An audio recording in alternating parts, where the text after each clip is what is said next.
So hello everyone, welcome to our channel. So बच्चा लोग, हम लोग पढ़ रहे हैं क्लास 11th माइक्रो इकोनॉमिक्स और हमने स्टार्ट की है लास्ट क्लास में अपनी unit 2 which is consumers equilibrium. तो बेटा लास्ट क्लास में मैंने आप लोगों को इस यूनिट का एक बेसिक इंट्रोडक्शन दिया, कुछ जनरल टर्म्स थी हमारी, कुछ बेसिक टर्म्स थी इस यूनिट के रिगार्डिंग। उन सारी टर्म्स से मैंने यहाँ पे आपको फेमिलियर कराया। तो एक बार अपनी आज की अटेंडेंस लगाते हुए लेक्चर 2 यूनिट 2 सबसे पहले अटेंडेंस लगानी है, अपना नाम लिखना है, आप कहाँ से हैं आपको वो लिखना है, अपना स्टेट, क्योंकि इससे मैम को पता चलता है कि आप लोग एक्टिवली लेक्चर्स को अटेंड कर रहे हैं।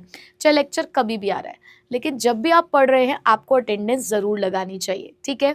तो अटेंडेंस लगाने के साथ साथ हम लोगों ने लास्ट लेक्चर में कुछ बेसिक टर्म पढ़े थे, जैसे कि utility, marginal utility and total utility. तो बस एक एक लाइन का इनका जो डेफिनेशन है, जो क्रक्स पॉइंट है, वो मुझे बता दीजिए कि आप यूटिलिटी, टोटल यूटिलिटी या मार्जिनल यूटिलिटी से क्या समझते हैं, क्योंकि जितने भी कॉन्सेप्ट्स अब हम आज यहाँ पर पढ़ने वाले हैं सभी इन्हीं बेसिक टर्म्स के ऊपर डिपेंड करते हैं, ठीक है। तो लगाइए अटेंडेंस, कीजिए थोड़ा सा काम, फिर स्टार्ट करते हैं अपनी आज की क्लास। तो बेटा आज का जो हमारा टॉपिक है उसका नाम है कंज्यूमर्स इक्विलिब्रियम, और यही हमारी यूनिट का नाम भी है, कंज्यूमर्स इक्विलिब्रियम एंड डिमांड। तो डिमांड की कहानी तो अभी थोड़ी सी दूर है, फिलहाल हम कंज्यूमर इक्विलिब्रियम के बारे में पढ़ रहे हैं। तो क्या होता है कंज्यूमर इक्विलिब्रियम? जैसे कि जब मैंने आपको स्टार्टिंग में ये चैप्टर पढ़ाना शुरू किया तब मैंने आपको यहाँ पर कंज्यूमर इक्विलिब्रियम का एक छोटा सा इंट्रोडक्शन दिया था कि कंज्यूमर मतलब हम और आप लोग जो कहीं ना किसी कमोडिटी या फिर किसी सर्विस को कंज्यूम कर रहे हैं, ठीक है। अब बेसिकली हम ये जानना चाहते हैं कि जब हम किसी कमोडिटी का कंजप्शन कर रहे हैं तो वो कौन सा पॉइंट होता है जहां पर आकर हम ये कह देते हैं खुद को कि यार बस बस, ना तो इससे ज्यादा चाहिए और ना ही इससे कम। कि मान लो कि आपको पिज्जा खाना बहुत पसंद है, आपका फेवरेट है पिज्जा। तो जब आप पिज्जा खाने के लिए बैठते हो तो पिज्जा की कितनी स्लाइसेस आप लोग एक ही बारी में खा लेते हो, ये डिसाइड करना कंज्यूमर इक्विलिब्रियम है, जहां पर आप इस चीज का डिसीजन ले लेते हो कि आज मुझे मैक्सिमम सेटिस्फैक्शन मिला है कि मैंने अपनी जेब से जितना भी पैसा निकाला है ना इस पिज्जा को खाने के लिए, तो यहाँ मैंने जितनी भी स्लाइसेस खाई हैं, चाहे वो 4 है, चाहे 5 है, चाहे 6 है, मुझे मिला है मैक्सिमम सेटिस्फैक्शन। और ये मैक्सिमम सेटिस्फैक्शन इसी पॉइंट पे मिला है। अगर मैं इससे कम खा रहा हूँ तो मुझे नहीं मजा आ रहा, कहीं ना कहीं कुछ कमी सी महसूस हो रही है। और अगर मैं इससे ज्यादा खा रहा हूँ तो लग रहा है कि नहीं यार ये तो ज्यादा हो गया है। तो हमें उस पॉइंट तक पहुंचना है बेसिकली, जहां पर जिस पॉइंट पर पहुंचकर आपको एग्जैक्टली ये लगे कि हाँ यही है मेरा मैक्सिमम सेटिस्फैक्शन पॉइंट। और इसी को इकोनॉमिक्स में बच्चा पार्टी बोलते हैं कंज्यूमर्स इक्विलिब्रियम, ठीक है। तो चलो डेफिनेशन देखते हैं कि क्या कहती है और एक एक वर्ड का मीनिंग डिटेल में समझेंगे, ठीक। देखो, consumer's equilibrium refers to a situation.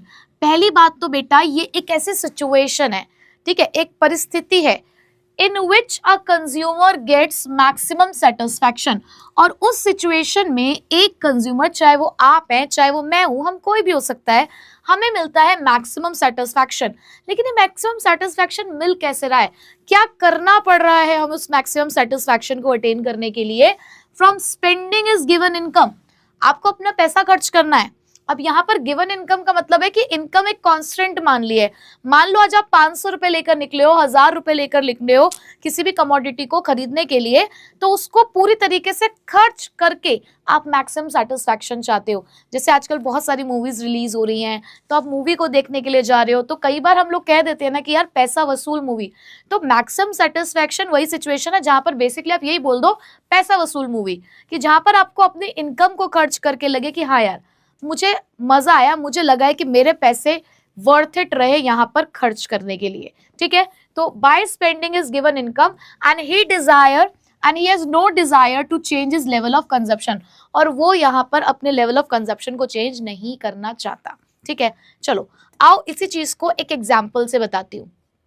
तो देखो, ये हो तुम चटोरे, एक नंबर के चटोरे हो तुम, और देखो अपने चटोरपन में भर भर के गोलगप्पे खा रहे हो। देखो पूरी प्लेट में गोलगप्पे हैं, और इसे देखकर तो मेरा भी बहुत मन कर रहा है कि मैं भी गोलगप्पे खा लूं, पर सिचुएशन ऐसी है कि अभी तो फिलहाल नहीं जा सकती, बट हाँ आज गोलगप्पे जरूर खाने पड़ेंगे, क्योंकि ये देख लिया है ना, तो अब मन तो कर गया है कि गोलगप्पे खाएंगे और तुम भी खाने चले जाना। चलो, तो ये बेटा ये तो हमारा राजू है, आप जानते हैं ना कि ये हमारा राजू है, और राजू है हमारा फुल चटोरा। तो राजू को गोलगप्पे बहुत पसंद है, और राजू के पास थे 100 रुपए, और राजू इन 100 रुपए से गोलगप्पे खाना चाहता था। तो यहाँ पे राजू ने गोलगप्पे खाने शुरू किए, और देखो जैसे ही पहला गोलगप्पा मुंह में डाला, कहता है यम्मी सो गुड। उसके बाद हर एक एडिशनल प्लेट उसे सेटिस्फैक्शन दे रही है, यानी कि जैसे जैसे वो गोलगप्पे पे गोलगप्पे गोलगप्पे पे गोलगप्पे खाता जा रहा है, उसे तो बहुत मजा आ रहा है। वो कहता है अब तो मुझे मजा आ रहा है, now I love it. But after a point extra plate gives the less satisfaction. लेकिन जैसे जैसे एक के बाद एक के बाद वो खाता जा रहा था, अब उसे थोड़ा सा सेटिस्फैक्शन कम मिलने लगा था। Not as excited now. उसने कहा कि अब खा तो रहा हूं, बट हाँ वो वाला एक्साइटमेंट नहीं है, जो एक्साइटमेंट मुझे पहले गोलगप्पे को खाकर मिल रहा था। Then Raju stops eating when the satisfaction is maximum. Enough, I am fully satisfied.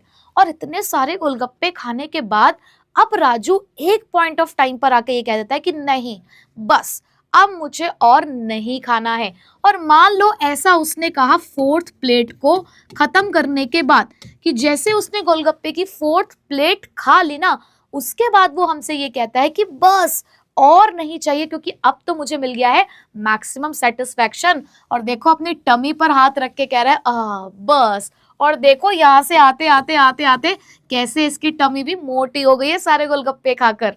ठीक है बेटा, तो यहाँ पर आपको वही समझाया गया है कि एक कंज्यूमर जब कॉन्टिन्यूसली किसी कमोडिटी का कंजप्शन करता है, उस पर अपना पैसा खर्च करता है, तो डेफिनेटली उसको एक ऐसी सिचुएशन मिल जाती है जहां पर वो कहता है कि बस अब मुझे मैक्सिमम सेटिस्फैक्शन मिल चुका है, अब मैं फुल्ली सेटिस्फाइड हो चुका हूं। So at this point Raju gets maximum satisfaction from his income and he has no desire to consume more और लेस। तो ना उसे उससे ज्यादा चाहिए, ना ही उसको उससे कम चाहिए। ठीक, चलो आगे बढ़ते हैं। देखो बच्चा पार्टी, आगे क्या है।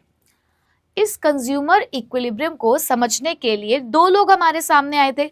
जैसे कि मैंने आपको लास्ट क्लास से बताया ही था कि दो लोगों ने अपने अपने व्यू पॉइंट्स के साथ हमें इस कंज्यूमर इक्विलिब्रियम के कॉन्सेप्ट को समझाने की कोशिश करी। तो भाई देखो, एक जो साहब थे हमारे, वो तो ये कहते थे कि सेटिस्फैक्शन को तो हम नंबर्स के टर्म्स में काउंट कर सकते हैं, और दूसरे साहब ऐसे थे जो इनकी बात को बिल्कुल इनकार करते थे कि नहीं भाई, तुम्हें तो कुछ भी नहीं पता, ऐसा कैसे हो सकता है कि सेटिस्फैक्शन को नंबर में काउंट किया जा सकता है। नहीं, उसने तो ये बोला कि हम अपने प्रेफरेंस के अकॉर्डिंग अपने सेटिस्फैक्शन को रैंक कर सकते हैं, उसको एक ऑर्डर में अरेंज कर सकते हैं। तो दोनों का व्यू पॉइंट बिल्कुल अलग था, और हमें इन दोनों की ही कहानियों को समझना और पढ़ना है। तो बेटा एक ने तो दी हमें यूटिलिटी अप्रोच, जिसको हम कार्डिनल अप्रोच भी कहते हैं, तो दूसरे ने हमें दी इनडिफरेंस कर्व अप्रोच, जिसे हम ऑर्डिनल अप्रोच भी कहते हैं। और ये जो भाई साहब है, इनका नाम है अल्फ्रेड मार्शल, जिन्होंने हमें कार्डिनल अप्रोच दी है, और ऑर्डिनल अप्रोच को देने वाले थे हमें J.R. हिक्स। तो इसीलिए इनकी जो इनडिफरेंस कर्व अप्रोच है उसे हिक्सिशियन अप्रोच भी कहा जाता है। ठीक है, तो ये बात क्लियर हो गई कि हमें दो अप्रोचेस पढ़नी है इक्विलिब्रियम को समझने के लिए, एक है कार्डिनल तो दूसरा है ऑर्डिनल, राइट। तो चलो अब थोड़ा सा यूटिलिटी अप्रोच को समझते हैं कि यूटिलिटी अप्रोच क्या है। तो यूटिलिटी अप्रोच के अंदर बेसिकली उन्होंने यही बात हमें समझाने की कोशिश करी कि चाहे आप किसी भी तरीके की कमोडिटी को कंज्यूम करो, हर कमोडिटी को आप एक नंबर असाइन कर सकते हो। जैसे कि हमारा राजू जैसे जैसे जैसे जैसे गोलगप्पे खाता जा रहा था, वैसे वैसे हर एक गोलगप्पे को वो एक नंबर असाइन कर रहा था कि इससे मुझे 20 का सेटिस्फैक्शन मिला, इससे 18 का मिला है, इससे 16 का मिला है। तो वन बाय वन हर एक यूनिट को कंज्यूम करते हुए वो उसको एक नंबर असाइन करता जा रहा था, और इन्हीं नंबर्स को उन्होंने बोला कार्डिनल नंबर्स, यानी कि यहाँ पर यूटिल्स की फॉर्म में सेटिस्फैक्शन को मेजर करने की कोशिश की गई। तो अल्फ्रेड मार्शल जी ने देखो क्या कहा, पहली बात तो this approach was given by Alfred Marshall and it is based on the assumption, ये उनकी अजम्पशन थी that utility can be measured numerically, can be measured numerically, मतलब उनका ये कहना था कि आप न्यूमेरिकली अपने सेटिस्फैक्शन को मेजर कर सकते हो यूटिल्स के टर्म्स में। A consumer compares the utils obtained from a commodity with its price, क्योंकि क्या होता है ना, एक कंज्यूमर जितना भी किसी कमोडिटी को कंज्यूम करता है तो उससे मिलने वाले सेटिस्फैक्शन को वो उसके ऊपर पे की गई प्राइस से कंपेयर करता है। देखो ये बहुत लॉजिक चीज है।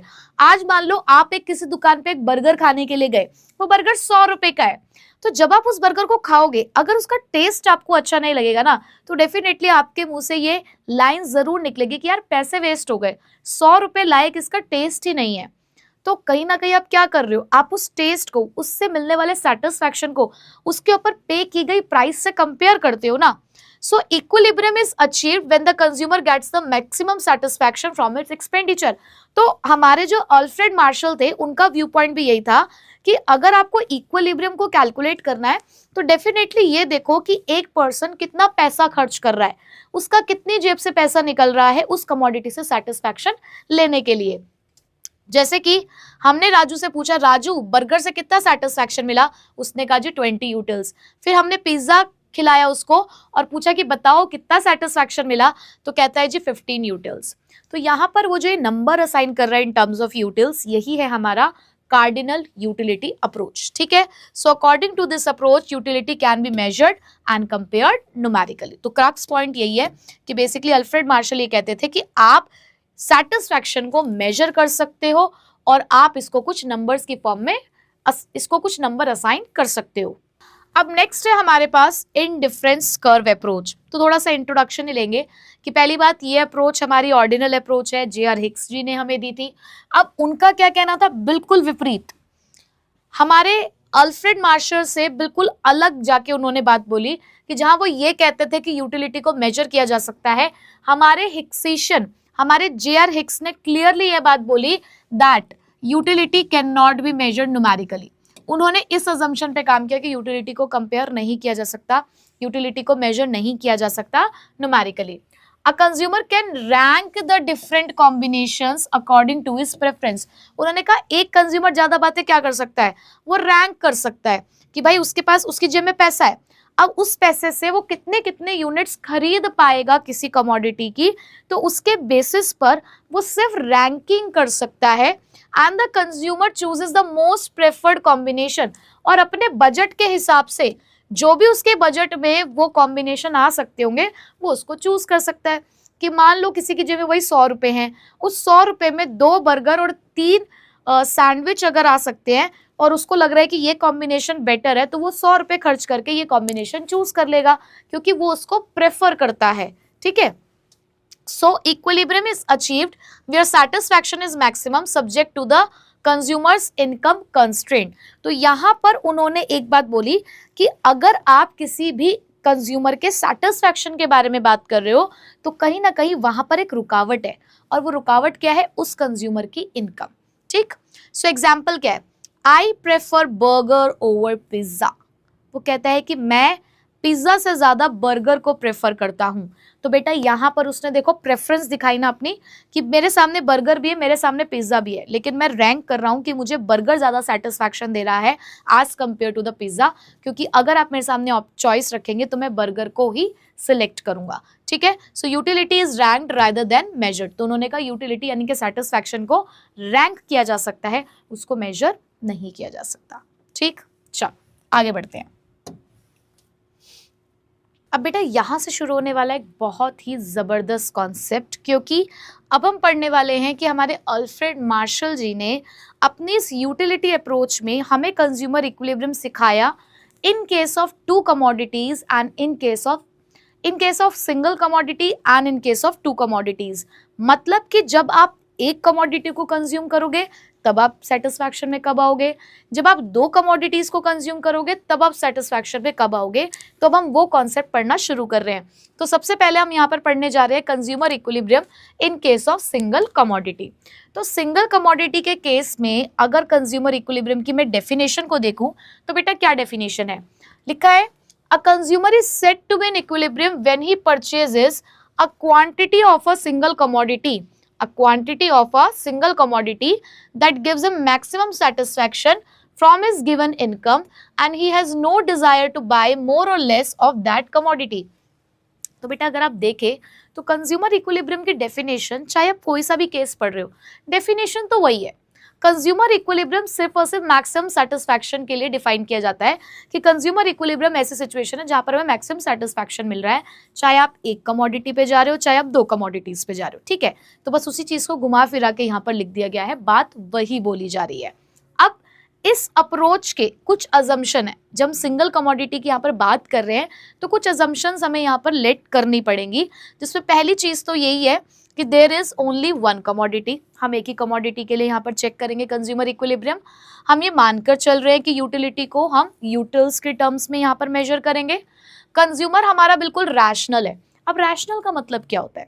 रैशनल का मतलब होता है एक ऐसा कंज्यूमर जो मैक्सिमम सेटिस्फैक्शन को ही चाहता हो। अब मान लो कि यहाँ पर तुम हो, तुम्हारे सामने मैंने एक गोल्ड चेन रख दी, ठीक है, मैंने एक गोल्ड चेन रख दी और एक 10 रुपए का नोट रख दिया, तो बताओ तुम क्या चीज लेना चाहोगे, गोल्ड चेन या फिर 10 रुपए का नोट? अब कुछ बच्चे कह रहे हैं मैडम 10 रुपए का नोट, और कुछ कह रहे हैं मैडम गोल्ड चेन। तो बेटा गोल्ड चेन वाले हैं हमारे रैशनल कंज्यूमर, क्योंकि रैशनल कंज्यूमर हमेशा अपनी भलाई के बारे में सोचता है, वो हमेशा सही डिसीजन लेता है और वो हमेशा मैक्सिमम सेटिस्फैक्शन चाहता है, ठीक है, and aims to maximise the satisfaction. और वो क्या कर रहा है? मैक्सिमम सेटिस्फैक्शन चाह रहा है। हम ये मानकर चल रहे हैं कि कंज्यूमर की इनकम यहाँ पर फिक्स है, यानी कि हम इनकम को बार बार चेंज नहीं करेंगे। हम ये मानकर चलेंगे जो कमोडिटीज की प्राइस है वो भी यहाँ पर बिल्कुल सेम है, वो बार बार चेंज नहीं हो रही, क्योंकि अगर बार बार चेंज होगी तो फिर हम लॉ पर नहीं पहुंच पाएंगे, एक कंक्लूजन नहीं निकाल पाएंगे। उसके अलावा ये वाली जो बात है अभी आपको थोड़ी देर बाद समझ में आएगी, अभी फिलहाल लाइन पढ़ लेते हैं कि क्या है, उसके बाद मैं आपको समझा दूंगी कि इस लाइन का मीनिंग क्या था। Marginal utility of money remains constant. Marginal utility of money, marginal utility of money, इसका मतलब क्या होता होगा? अभी बस चंद मिनटों की दूरी है इस कॉन्सेप्ट को समझने के लिए, बस इतना समझ लो कि MUM को हमें कांस्टेंट मानना है, ठीक है। चलो अब बेटा कंज्यूमर इक्विलिब्रियम की कंडीशन क्या होती है, कब आप ये कहोगे कि आपका कंज्यूमर इक्विलिब्रियम है? तो अगर इसको अगर ध्यान रखना है तो बस इतना समझो कि यहाँ पर कंज्यूमर इक्विलिब्रियम उसी पॉइंट पर मिलेगा जिस पॉइंट पर आपको ये फील हो जाए, बार बार शायद एक ही बात रिपीट हो रही है और ये याद हो जानी चाहिए कि जिस पॉइंट ऑफ टाइम पर आपको ये फील हो जाए कि अगर मैंने किसी सामान को खरीदने के लिए 10 रुपए खर्च किए तो मुझे बेनिफिट बिल्कुल 10 रुपए के बराबर ही चाहिए। वो जो सेटिस्फैक्शन है, उस सेटिस्फैक्शन की वैल्यू मेरे उस मॉनेटरी वैल्यू के बराबर होनी चाहिए कि अगर मैंने 10 रुपए खर्च कर दिए तो मुझे सेटिस्फैक्शन भी 10 के बराबर ही चाहिए। तो पहली कंडीशन यहीं से निकलेगी। तो देखो बेटा, a consumer continuous consuming a commodity as long as marginal utility in terms of money. अब ये चीज आपने देखनी, क्या लिखा हुआ है? Marginal utility in terms of money is equal to its price, कि जब वो आपके प्राइस के बराबर हो जाए उस पॉइंट ऑफ टाइम पर आप ये बोलेंगे कि आपका कंज्यूमर इक्विलिब्रियम पे है। अब यहाँ पर एक क्वेश्चन मार्क आता है कि ma'am marginal utility in terms of money क्या? एक चीज और मैं आप लोगों को कहना चाहूंगी बेटा, मैं थोड़ा सा टाइम लूंगी इस कॉन्सेप्ट को समझाने में, क्योंकि ये एक ऐसा कॉन्सेप्ट है, इवन जो हमने यूनिट स्टार्ट करी है उसका ये जो पहला पार्ट है ना कंज्यूमर इक्विलिब्रियम, इसमें बहुत सारे टेक्निकल वर्ड्स हैं। वो ऐसे टेक्निकल वर्ड्स हैं जो शायद आप इसी यूनिट में आकर ही सुन रहे होगे कि यार ये यूटिलिटी होता है, ये मार्जिनल यूटिलिटी, टोटल यूटिलिटी। तो थोड़ी सी ऐसी चीज़ें हैं जो टेक्निकल वर्ड्स हैं, जो इकोनॉमिक कॉन्सेप्ट्स हैं, इकोनॉमिक टर्म्स हैं, तो उन चीज़ों को समझाने में थोड़ा सा समय लगता है, तो थोड़ा पेशेंस रखिएगा। एक बारी में ना समझ में आए तो थोड़ा सा वीडियो को दोबारा से पीछे ले जाकर दोबारा उसको सुनने की कोशिश कीजिएगा, तब आप इस चैप्टर को अच्छे से समझ पाएंगे, क्योंकि आपको समय लगेगा, क्योंकि आपके लिए सारी चीज़ें बिल्कुल नई है, ठीक है। तो मैं भी बहुत आराम से इसीलिए आपको समझा रही हूँ ताकि आपको एक एक चीज़ क्लियर हो और आगे जाके किसी भी पॉइंट पर आप ना रुके, ठीक है। तो बेटा देखो, अभी हम लोगों ने ये बोला कि जो यूटिलिटी होती है वो यूटिल्स की फॉर्म में मेजर की जाती है, राइट। और यहाँ पर बोला जा रहा है कि एक कंज्यूमर उस पॉइंट पर इक्विलिब्रियम में होगा, उस पॉइंट पर उसको मैक्सिमम सेटिस्फैक्शन मिलेगा जिस पॉइंट पर marginal utility in terms of money price के बराबर हो जाएगी। तो इस बात का मतलब क्या है इन टर्म्स ऑफ मनी? देखो बेटा, ये एक मैथमेटिकल बात है जो आप बचपन से पढ़ते आए हो कि जब भी हम दो चीजों को इक्वल रख रहे हैं तो उन दोनों की यूनिट इक्वल होनी चाहिए, यानी कि दोनों का अगर हमें कंपैरिजन करना है, मेजरमेंट करना है, तो सेम यूनिट में ही मेजरमेंट किया जा सकता है। फॉर एन एग्जाम्पल, मान लो कि मैं दो बच्चों की परसेंटेज को कंपेयर कर रही हूँ, ठीक है, लेकिन उन दो बच्चों की परसेंटेज को कंपेयर करते टाइम मैंने क्या किया, एक बच्चे के तो मैंने 4 सब्जेक्ट के मार्क्स ले लिए और दूसरे बच्चे के मैंने 5 सब्जेक्ट्स के मार्क्स ले लिए, तो मैं परसेंटेज को कंपेयर करूँ तो क्या मैं यहाँ सही कर रही हूँ? नहीं। अगर मुझे कंपैरिजन करना ही था तो मुझे दोनों स्टूडेंट्स के 5 सब्जेक्ट्स के मार्क्स या 4 सब्जेक्ट्स के मार्क्स लेने चाहिए थे, तभी तो कंपैरिजन पॉसिबल है ना, तभी तो एक इक्वालिटी आ सकती है। तो सेम चीज यहाँ पर है बेटा, जो प्राइस होती है, जो प्राइस है वो मनी के टर्म्स में आप कह सकते हो कि मेजर की जाती है, इन टर्म्स ऑफ रुपी हो चाहे कुछ भी हो, वो मनी के टर्म्स में मेजर की जा सकती है। बट यूटिलिटी को तो आप यूटिल्स के टर्म्स में मेजर करते हो। तो आप ये कैसे कह सकते हो कि आपके 20 यूटिल्स 20 रुपीज के बराबर ही है? जैसे कि उसने बोला कि मुझे बर्गर से 20 यूटिल्स का सेटिस्फैक्शन मिलता है, तो क्या वो 20 यूटिल्स 20 रुपीज के बराबर है? ये बात आप कैसे कह सकते हो कि यूटिल्स इतने रुपीस के बराबर है? नहीं कह सकते ना। तो यहाँ पर बेटा हमें यही करना पड़ेगा, और यही था वो MUM जो हमने अभी पीछे पढ़ा, मार्जिनल यूटिलिटी ऑफ मनी, जो ये कहता है कि सबसे पहले आपको यूटिल्स को मनी के टर्म्स में कन्वर्ट करना पड़ेगा, इसकी मनी वर्थ क्या है, और आप यूटिल्स को पहले मनी में कन्वर्ट करोगे, उसके बाद आप कंपैरिजन करोगे कि हाँ कौन सी वो मार्जिनल यूटिलिटी है मनी के टर्म्स में जो उस टाइम पर प्राइस के बराबर जा रही है, वहां आपका कंज्यूमर इक्विलिब्रियम में होगा। ठीक है, तो अभी सिर्फ इतना समझना है कि एक कंज्यूमर जब एक कमोडिटी को कंज्यूम करता है तो वो उस पॉइंट पर मैक्सिमम सेटिस्फैक्शन पर होगा जिस पॉइंट पर जितना पैसा उसने खर्च किया उसी के इक्विवेलेंट उसको मनी के टर्म्स में सेटिस्फैक्शन मिला। यानी कि जब हम मार्जिनल यूटिलिटी को मनी के टर्म्स में कन्वर्ट कर देंगे तो दोनों बराबर आने चाहिए। ठीक है, तो ये आपकी इक्वेशन है जो आपको लिखनी है और याद रखनी है। ठीक, ये तो हो गई पहली कंडीशन। उसके बाद जब पहली कंडीशन फुलफिल हो जाती है तो आपको दूसरी कंडीशन देखनी है कि अगर जिस पॉइंट पर आप कह रहे हो कि आप सेटिस्फैक्शन पे हो और उसके बाद भी आपकी यूटिलिटी अगर बढ़ रही है, मार्जिनल यूटिलिटी, तो आप कंजप्शन रोकोगे क्यों? मुझे एक बात बताओ, मार्जिनल यूटिलिटी एडिशनल सेटिस्फैक्शन को डिफाइन करती है। अगर जब तक आपको एडिशनल कमोडिटी से एक्स्ट्रा सेटिस्फैक्शन मिलता रहेगा, चाहे वो कम ही क्यों ना मिल रहा हो, भाई पहले सेटिस्फैक्शन 20 का मिला, फिर वही टोटल सेटिस्फैक्शन बढ़ के आपका 35 का हो गया, फिर 40 का हो गया, मतलब लगातार वो सेटिस्फैक्शन आपका बढ़ता जा रहा है, टोटल सेटिस्फैक्शन। तो अगर वो बढ़ता गया तो दैट मीन्स आपको फायदा हो रहा है ना, फिर आप रुकोगे क्यों? जब आपको वो सेटिस्फैक्शन का लेवल लगातार कम होता चला जाएगा तभी तो आप कहोगे ना कि नहीं यार अब और मुझे कंज्यूम नहीं करना, क्योंकि अब जितना मैं पैसा पे कर रहा हूं या मैं जितना पैसा पे कर रही हूं मुझे उतना सेटिस्फैक्शन नहीं मिल रहा है।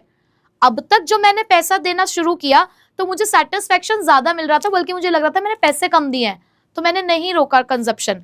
एक पॉइंट ऑफ पे आकर हाँ मुझे लगा कि मैंने जितना पैसा दिया उतना मुझे सेटिस्फैक्शन मिल गया, लेकिन इसके बाद भी अगर सेटिस्फैक्शन बढ़ता हुआ दिखा तो आप फिर नहीं रुकोगे। तो इस पॉइंट के बाद से सेटिस्फैक्शन कम होना चाहिए प्राइस से, तभी आप किसी पॉइंट पर जाकर रुकोगे। ठीक है, तो यहां पर यही बोला जा रहा है that marginal utility should be diminishing. If the margin utility is increasing, the consumer can increase its satisfaction by consuming more unit. क्योंकि अगर ये लगातार बढ़ता गया तो कंज्यूमर अपना कंजप्शन भी बढ़ाता रहेगा और इक्विलिब्रियम कभी भी स्टेबल नहीं होगा। तो only when margin utility is diminishing does the consumer reach maximum satisfaction. और याद है ना, ये हमारा एक लॉ भी है, law of diminishing margin utility. तो जब तक वो लॉ नहीं आएगा तब तक कंज्यूमर इक्विलिब्रियम में नहीं आ पाएगा। ठीक है बेटा, तो फिलहाल आप लोगों ने क्या याद रखना है? The condition of consumer equilibrium in case of single commodity, जहां पर पहली कंडीशन क्या है? Marginal utility in terms of money should be equal to the price of the commodity. ठीक है, सेकेंड कंडीशन क्या है? Marginal utility should be diminishing. Right, तो बेटा अब देखो यहाँ पे जरा फॉर्मूला क्या है। फॉर्मूला है MU in money, MU in utils upon में मार्जिनल यूटिलिटी ऑफ मनी। तो बेसिकली आपको क्या निकाल कर देगा कि जब आप 1 रुपी खर्च करोगे तो 1 रुपी आपको कितने नंबर ऑफ यूटिल्स देगा। यानी कि जब आप एक एडिशनल सेटिस्फैक्शन को लेने के लिए, या मैं कहूं जब आप कुछ नंबर ऑफ सेटिस्फैक्शन को लेने के लिए, या मैं कहूं कि आपको किसी कमोडिटी से सेटिस्फैक्शन चाहिए, तो 1 रुपए की कीमत क्या है, उस सेटिस्फैक्शन के लिए 1 रुपए की कीमत क्या है, बेसिकली आप वो जानना चाह रहे हो कि 1 रुपी खर्च करके कितना सेटिस्फैक्शन मिल जाएगा, दो यूटिल्स, 3 यूटिल्स, 4 यूटिल्स, 5 यूटिल्स, कितना। तो बेसिकली वो आपको यहाँ से कैलकुलेट करना होता है, ठीक है। तो आप जब ये वाला फॉर्मूला इस्तेमाल करेंगे जहां पर marginal utility in terms of utils, यानी कि जो आपके पास यूटिल्स के टर्म्स में डेटा होगा वो डिवाइड कर दो मार्जिनल यूटिलिटी ऑफ मनी, यानी कि वही बात, मनी के टर्म्स में आपकी यूटिल्स की वैल्यू कितनी है, वो 2 रुपए भी हो सकती है, 3 रुपए हो सकती है, 4 रुपए हो सकती है, ठीक है। जब आप उसको डिवाइड कर दोगे तो आपको आपकी marginal utility in terms of money मिल जाएगी, ठीक है। तो ये फॉर्मूला हो गया, नीचे हमने लिख दिया है कि किसका क्या मतलब होता है। अब देखो जरा इसको थोड़ा सा न्यूमेरिकली समझते हैं, आपको ज्यादा अच्छे से समझ में आएगा। यहाँ हमने एक एग्जाम्पल लिया है जहां पर हमारा राजू गोलगप्पे खा रहा है, एक गोलगप्पे की प्लेट की कीमत 20 रुपए है और marginal utility of money 2 utils पर रुपी है, यानी कि जब आप 1 रुपए खर्च करते हो तो आपको 2 यूटिल्स के बराबर सेटिस्फैक्शन मिल जाता है, यानी कि 1 रुपए की कीमत 2 यूटिल्स के बराबर है। या मैं ऐसे कह दूं कि 2 यूटिल्स की कीमत 1 रुपए के बराबर है, तो 4 यूटिल्स की कीमत 2 रुपए के बराबर होगी। कर पा रहे हो ना कन्वर्ट मनी के टर्म्स में। जब मैंने तुम्हें यह बता दिया कि 1 रुपए की कीमत सेटिस्फैक्शन में 2 यूटिल्स है, या मैं ये कह दूं कि 2 यूटिल्स के सेटिस्फैक्शन की कीमत 1 रुपए है, तो अगर यहां पर 2 रुपए हो गए मेरे पास, तो यहां पर कितना सेटिस्फैक्शन मिल जाएगा, 4 यूटिल्स। अगर मैं यहाँ पे 6 यूटिल्स लिख दूं तो आपको पता है ना कि यहाँ पर कितने रुपए लगेंगे 6 यूटिल्स को खरीदने के लिए। अब आप कैलकुलेट कर पा रहे हो, समझ पा रहे हो ना इस चीज को। तो बेटा यही चीज हम लोग यहाँ पे फाइंड आउट करने की कोशिश कर रहे थे। तो अब यहाँ पर प्लेट्स ऑफ गोलगप्पे हैं 1 2 3 4, और साथ ही साथ आपके पास मार्जिनल यूटिलिटी इन यूटिल्स की फॉर्म में है 80 60 40 20। आसान है क्या लिखना, यहाँ पर आसान है इतना याद करना। अब आपके 1 रुपए के बराबर कितने यूटिल्स मिलती है आपको, 2। हर पॉइंट पर आपको 1 रुपए के बराबर 2 यूटिल्स का सेटिस्फैक्शन आपको मिल रहा है। अब मुझे क्या करना है, MU इन मनी निकालना है। मेरे पास प्राइस है अवेलेबल कि कितना प्राइस है 20, तो मैंने वो भी लिख दिया। तो अब पहली बात तो मैं इसको कैसे कैलकुलेट करूंगी, देखो कैसे कैलकुलेट किया जाएगा। आपके पास यूटिल्स में MU कितना है 80, और 1 रुपए के बराबर यूटिल्स कितनी है आपके पास 2, तो कितना आ गया आपके पास MUM 40। फिर उसके बाद फिर से आपके पास यूटिल्स कितनी है 60, 1 रुपए के बराबर यूटिल्स कितनी है 2, तो आपका MUM कितना आ गया 30।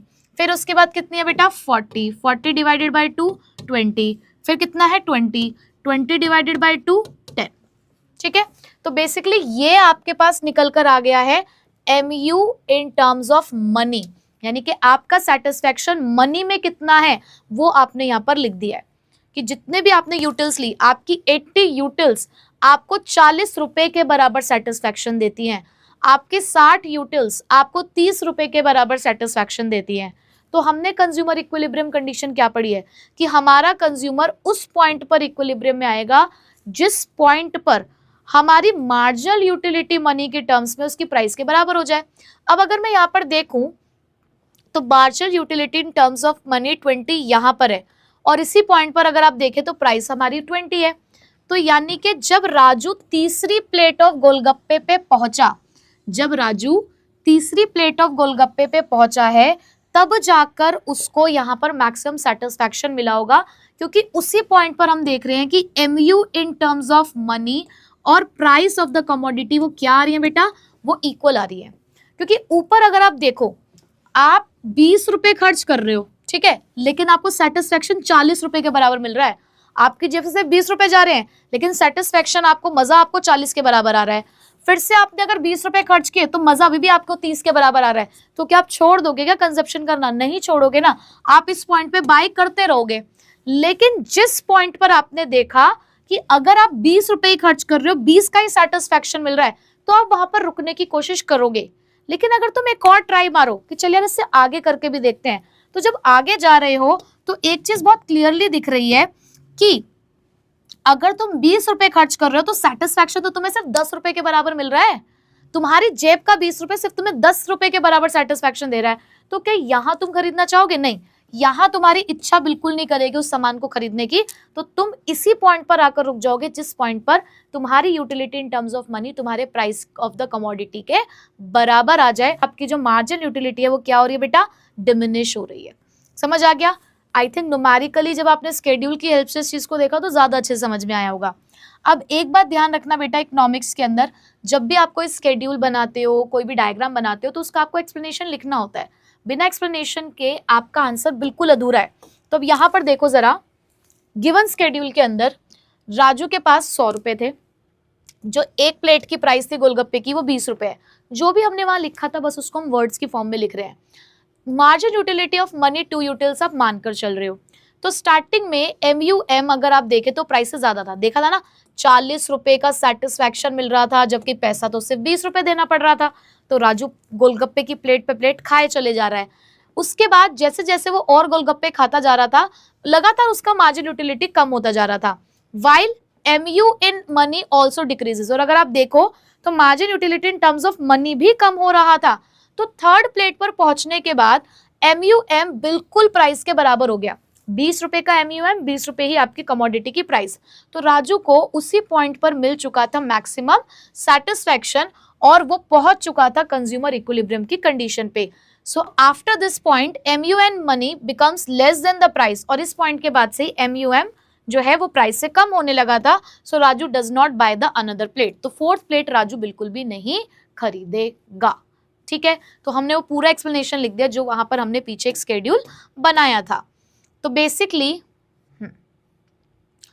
बेसिकली सिंगल कमोडिटी क्या कह रहा था? सिंगल कमोडिटी सिंपल सी एक बात बोल रहा है कि जिस पॉइंट ऑफ टाइम पर आपकी margin utility in terms of money आपके प्राइस ऑफ कमोडिटी के बराबर आ जाए, और साथ ही साथ आपको ये दिखना चाहिए कि आपकी मार्जिन यूटिलिटी लगातार कम हो रही हो, तो उस पॉइंट ऑफ टाइम पे आप कहेंगे कि आपका कंज्यूमर क्या है बेटा? आपका कंज्यूमर इक्विलिब्रियम में है। तो ये था हमारा consumers equilibrium in case of single commodity. तो आज मैंने यहाँ पर आपको पढ़ाया consumer equilibrium in case of single commodity, और बेसिकली यूटिलिटी अप्रोच हम लोगों ने यहाँ से स्टार्ट कर दी है।